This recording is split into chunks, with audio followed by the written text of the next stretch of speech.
You are listening to the Intelligent Vocalist Podcast, episode 116. Welcome to the Intelligent Vocalist with John Henny. This is the podcast dedicated to help you be a smarter, better, more informed singer. And now, your host for the Intelligent Vocalist, John Henny. Hey there, this is John Henny. Welcome back to another episode of The Intelligent Vocalist. I do so appreciate you spending your precious listening time with me. And the reason I say that is because your time, and more specifically, your attention is absolutely precious. And your attention needs to be guarded constantly. You know, a lot is being made of Facebook and Google and the amount of data that they're taking from us. And everyone's concerned about their privacy. And of course, that is a legitimate concern. But you know, what social media is stealing from us is not our data. They can actually have my data. I'm okay with that. I will trade my data for the conveniences that social media provides. But what they steal from us is our attention.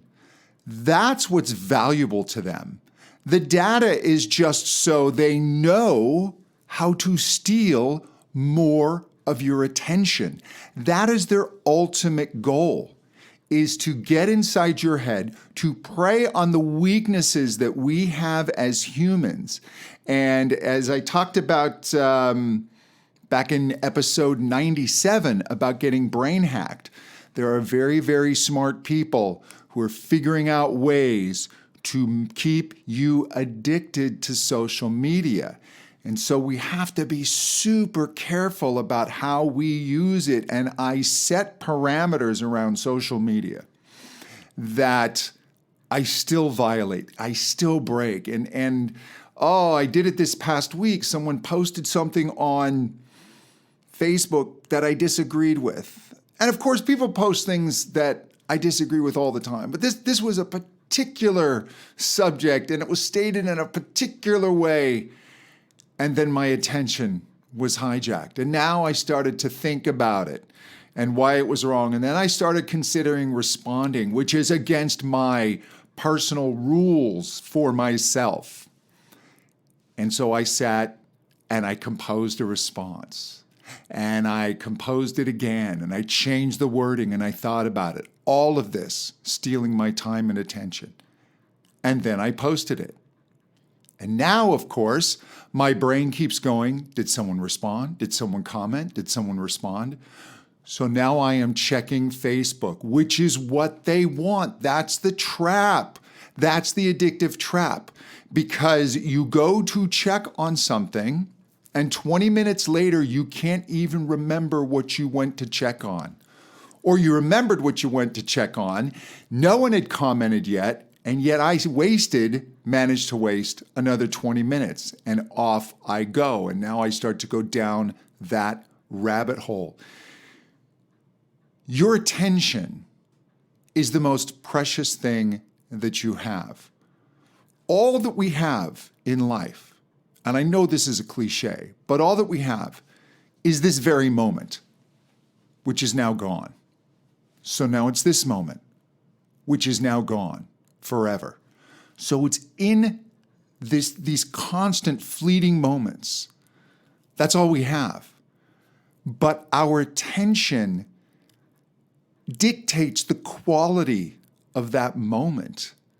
Your attention dictates the quality of your life experience. And there are so many things that conspire to steal it away. And right now, in this precious moment, you are paying attention to what I am saying. And that's why I opened the podcast with thanking you, because it really is all you have in this moment and your attention. And what happens is we have our moment and we're not even aware of it because our attention has been stolen and we're caught up in thought that just ties us into knots. And then it stops us from doing good work. It causes us to procrastinate. Oh, I can't even say that word today. Procrastinate. It makes our vocal sessions less than optimal, our practicing less than optimal. If we are distracted and our attention is stolen away during performance, it's less than optimal. When I perform, which is more rare these days, but I actually had to perform this past week. And it's a reminder how, as a teacher, I need to keep on that performance train, because it makes you really have to keep your chops up. But when I was performing, it really was about being extremely present in the moment and just communicating and being with the people in the room and putting out my energy and my focus and allowing to communicate with them on many levels to the best of my ability, and to allow my mind to be completely in that moment. And so what I want to do today is just give you some ways that I work on the quality of my attention, of being in the moment and then having my attention on what is going to serve me best. And what does not serve me best is stepping into some silly online debate with someone whose mind I'm not going to change, and then worried about what they are going to say, and then am I going to respond? And then the little meaningless ego hits of people liking what I said or cheering me on, or just all of that adolescent nonsense that does not seem to leave us as adults, unfortunately, that social media preys upon. And I'll tell you, if you put yourself on a social media restricted diet, Facebook will bombard you. They will come after you. You will start getting your email hammered because they want your attention. They already have your information. They need your attention. They sell your attention. And I, as a business person, I purchase the attention that people give Facebook so that I can put my goods and services and my music academy and my courses to people that I think would be interested and benefit from them. And Facebook is not looking to give people an unpleasant experience, because that would cause people to give them less attention. So Facebook will actually reward you if people are responding positively to your ad, and they will punish you if they're not responding positively to your ad. And as a matter of fact, if you try and be a little spammy, you'll get your account yanked. So they really do want you to have a good experience, because they want you there all the time. So first rule, really understand how social media is engineered, and all those things to just keep pulling you away. For me, it was removing apps from my phone. I will sometimes cheat and let my look it up on the mobile browser, but then I have to close those. So I have to be really careful. If I give myself an inch, man, I am stepping into things more powerful than I and people smarter than I that are stealing my attention. I really, really like Evernote. And Evernote is an app that I use on my computer, where if I've got a bunch of tabs open, I can just click on Evernote and it will save it for me. And I can put it in a certain folder, and then I don't have to have all these distracting tabs open. And if I come up with an idea, I can just put a note into Evernote and it's gone. I can keep my inbox pretty clear. So I really like Evernote. It really takes care of fear of missing out, because, again, it can house everything. And therefore, when I'm bouncing around doing research for a course or a lecture, I just stick it all in Evernote. So I don't have this mess of open tabs in my computer. I have a daily task journal that I use. I use one called Self Journal. There are obviously plenty, but I'm very religious about it. Every single day, I open that journal and I try and fill it out as much as I can. The more I fill out my journal and I have a schedule, the less time I'm going to be tempted to go around and just putter on nonsense and allow my attention to be wasted on frivolous things. And we do need to take breaks. And occasionally I like to have my attention go to frivolous things. And for whatever reason, I don't know why. Because if I was standing outside of myself, I'd go, why are you wasting your time with that? But man, celebrity news, for whatever reason, always grabs my attention. Even celebrities I don't care about will grab my attention. That and like crazy true crime stories. So I'll give myself a little block of time where I can go just look at my junk food knowledge garbage and then get away from it. Working in 25-minute blocks, the Pomodoro technique, which is you set it named after a tomato-shaped kitchen timer. You set that 25-minute block and you do not do anything else but work during those 25 minutes. That really follows Parkinson's law, which is any task will fill to the time allotted to it. And we all experience that. You have in the US until, April 14th to do your taxes, and pretty much everybody's running to their accountant in April. Now, I'm not allowed to do that because my father-in-law is an accountant, so I have to get mine in early. But in other things in life, you will wait to the last minute. So what this 25 minutes does is it puts a sense of urgency on your work. When you are practicing, set aside a 25-minute block of absolute focused vocal practice or absolute focused songwriting. And or if you're a voice teacher, of study or content creation. And then when you've done that 25 minutes, give yourself a 5-minute, 10-minute break, and then do another 25 minutes. I do those at least 2 a day, 6 days a week. And I get a lot done. When people ask me, which is more and more, and it's actually one of the more flattering things people ask me, how do you get so much done? The Pomodoro technique is huge for me. And the other thing is understanding the difference between deep work, and one of my favorite books is Deep Work by Cal Newport. I highly, highly recommend it. I'll put links to all these things in the show notes for this episode. That will be johnhenny.com/116 for episode 116. But the book, Deep Work, is just a wonderful read.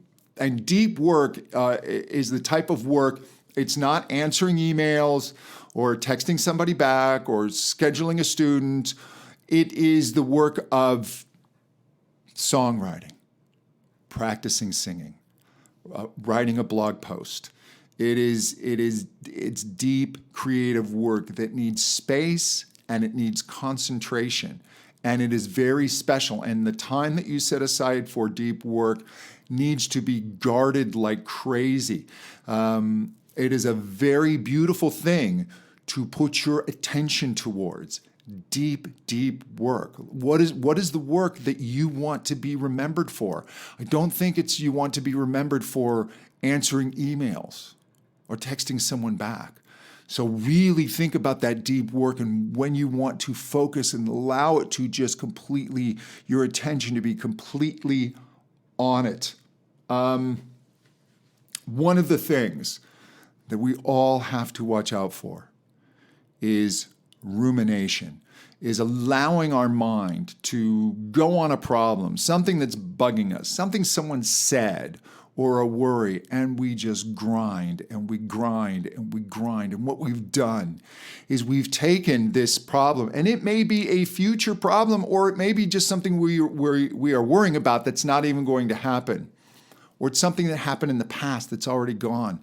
But we're allowing this to steal our attention, to steal this precious moment that's now gone, and our attention within that moment, which defines the very quality of our life.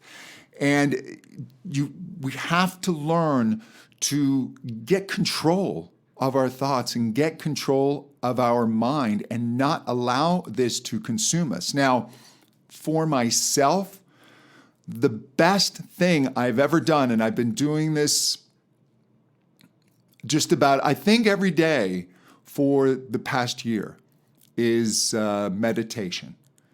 And I do 10, 15 minutes a day. There's an app that I personally really, really like, that really connected with me. And I tried a few of them before this app came out. It's called Waking Up. It's by the neuroscientist Sam Harris. Sam Harris can be controversial in some quarters outside of meditation. He's written numerous books. He's written books on religion, and his podcast, Making Sense, definitely steps into political areas that get people arguing quite a bit. But there's nothing political about this. And it has lessons. It has I think 50 lesson course to get you started. And then once you're done with that, then you go to the daily meditations. And I have found just through doing this 10 minutes a day that I am more and more able to break thought patterns and become aware of when my attention has begun to degrade, and I can just stop it and come back into the present moment.